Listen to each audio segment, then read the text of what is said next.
ขึ้นอย่างเป็นทางการสามจุดประสงค์ในการเชิญนอกพวกสหายพนักงานรักแรงที่เขาวางในวันนี้ก็เพื่อได้ใช้ให้พวกสหายพนักงานรักแรงของเขาได้พบกันในวันที่ 13 สิงหาคม 2025 นี้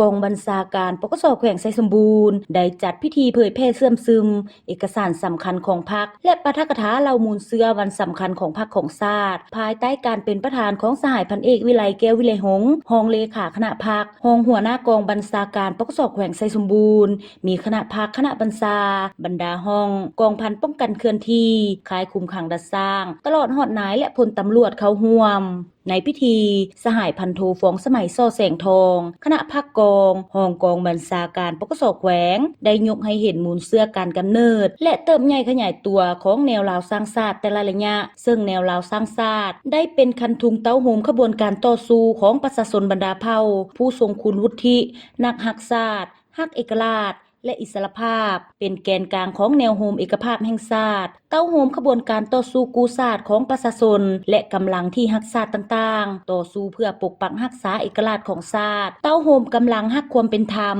และความก้าวหน้าของสังคมก็คือสันติภาพเอกราชประชาธิปไตยเอกภาพวัฒนาถาวรแนวลาวสร้างชาติยังสืบต่อดำรงบทบาทเป็นหลักแหล่งแนวโฮมภายใต้การนำพาของพรรคซึ่งแนวลาวสร้างชาติในระยะใหม่แม่นการสร้างมหาสามัคคีของปวงชนลาวทั้งชาติและการเต้าโฮมกำลังแหงพัฒนาประเทศชาติเป็นบ่อนศึกษาโฮมประชาชนทุกชั้นคนและองค์การจัดตั้งเข้าในภารกิจปกปักรักษาและสร้างสาพัฒนาประเทศชาติตามแนวทางนโยบายของพรรคยึดมั่นความสามัคคีปองดองของประชาชนลาวบรรดาเผ่าอย่างเสมอต้นเสมอปลายบุคลากรของแนวลาวสร้างชาติทั้ง3ระยะและมูลเสื้อน้ำใจฮักชาติเสียสละผลประโยชน์ส่วนตัวรับใช้พรรครับใช้ประเทศชาติรับใช้ประชาชนด้วยความตื่นตัวและสมัครใจ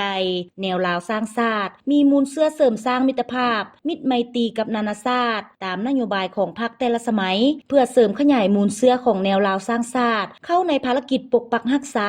และสร้างสาพัฒนาประเทศชาติในระยะใหม่ให้หนักแน่นเข้มแข็งพร้อมนั้นยังได้ปาฐกถาวันคล้ายวันเกิดประธานสุภานุวงศ์ครบรอบ116ปีวันยึดอำนาจทั่วประเทศครบรอบ80ปี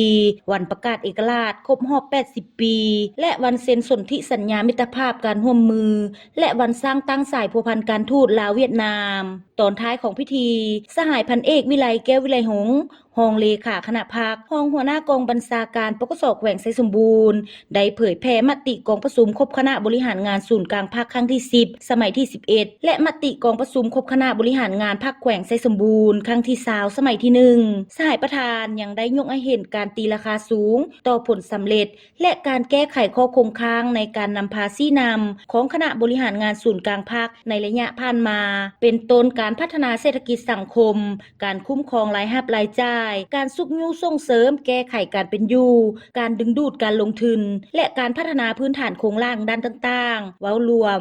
เฉพาะก็คือการชี้นำพาของคณะบริหารงานภาคแขวงไชยสมบูรณ์โดยเฉพาะในคงเขตกำลังป้องกันความสงบแนวใส่ศึกษาโฮมการเมืองแนวคิดให้พนักงานนักรบพร้อมทางเป็นเจ้าการรักษาความสงบทางด้านการเมืองความเป็นระเบียบเรียบร้อยทางสังคมสุ่มใส่สร้างขบวนการแข่งขันรักษาและพัฒนาเคียงคู่กับขบวนการแข่งขันย่องยอสร้างผลงานเพื่อคำนับรับตอนกองประชุมใหญ่ครั้งที่2ขององค์คณะภาคแขวงไชยสมบูรณ์ให้เป็นขบวนการฟดฟื้นและรับประกันได้ความสงบปลอดภัยหอยส่วนหอย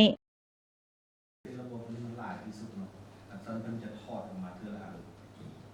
มันยกให้พวกเขาเห็นเท่าไหร่แต่ว่ามันจะเกี่ยวเย็นเข้าไปสู่ระบบของมันทอดออกมาจากระบบ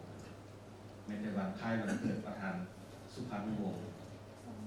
1909แต่นำท่าดังที่แบบมันจะเกี่ยวไปนับแต่ประกาศเอกราช45ตุลา12ตุลา45ตุลาไปใส่3มีนา46ประกาศเอกราชแต่ว่าบ่สิ้นสุดมีการต่อสู้กันอยู่ท่าแขก